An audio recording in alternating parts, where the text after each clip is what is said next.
All right, we got this safely laid down and all squared up on this. So now we'll go ahead and cut that guy right there, bring it down to height, which should hopefully make it a lot lighter and a little bit more manageable. And then we're gonna pull some measurements. Need to make sure this is perpendicular to this. So I might do the old 3-4-5 method to make sure it's 90 degrees. We'll rig up a square that's a 3-foot square, do it on both sides, and make sure nothing needs to be pulled left or right. Then go ahead and burn that in all the way. Burn that in all the way over there.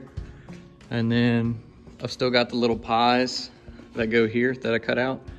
Now these got bent, they're much smaller now, right? So they may get trimmed or they may just get put behind it and then filled in the weld that way. Haven't really decided on that. Either way, you won't be able to tell what I did by the time I'm done grinding it. That's the real secret to being a good welder is an ample amount of grinding discs.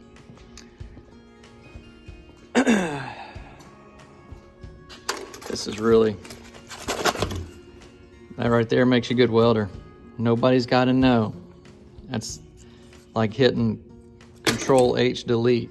Nobody ever sees the history of the weld. So you want to get a bunch of these. They have some that have the spin-on nuts where you can just spin them right onto the grinder like that, or you can get them without to save a few bucks, depending on how fast you're going to go through them if you get them without the nuts. And then while we're on topic of it, everybody's got Christmas lights, or most people, I guess, and they sell these little remotes. They're cheap. I think I paid like 12 bucks. You get 3 controllers. They're good for like 15 amps each. And they're absolutely awesome for like rigging up to fans or radios.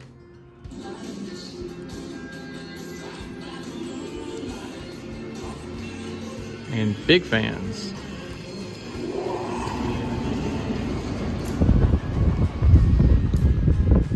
Alright, but yeah, I think it was like it was 10 or 15 bucks, I think, at Walmart. And since it's not anywhere around Christmas, I recommend that everybody pick one of those up. It's just a little box that you plug in to wherever, and then the item that you want to power up on here. It does have a manual off and on too.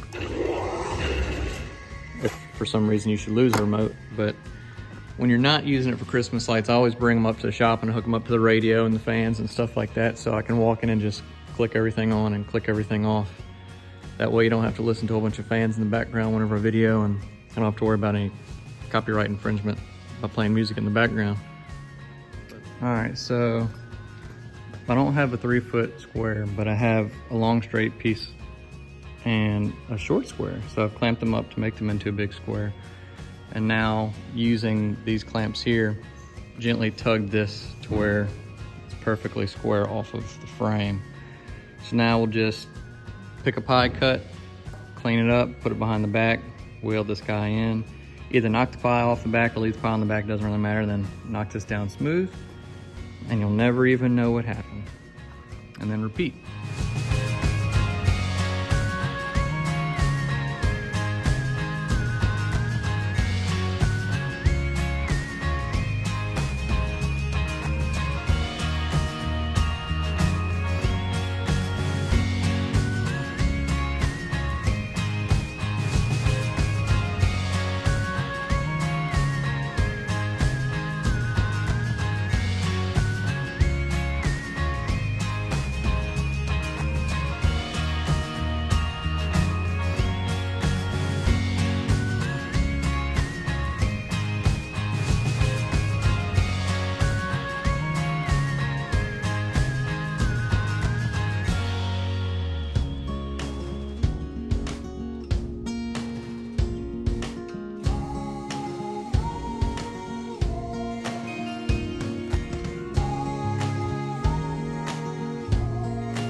Just after a few brief moments, now you can't tell if I welded it perfect on the first pass or if I completely Ray Charles'd it.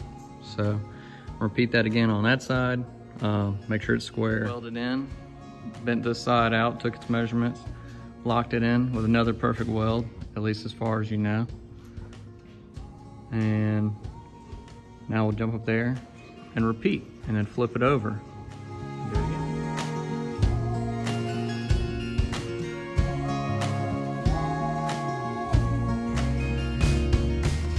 right, just a quick test fit before I weld up the other side.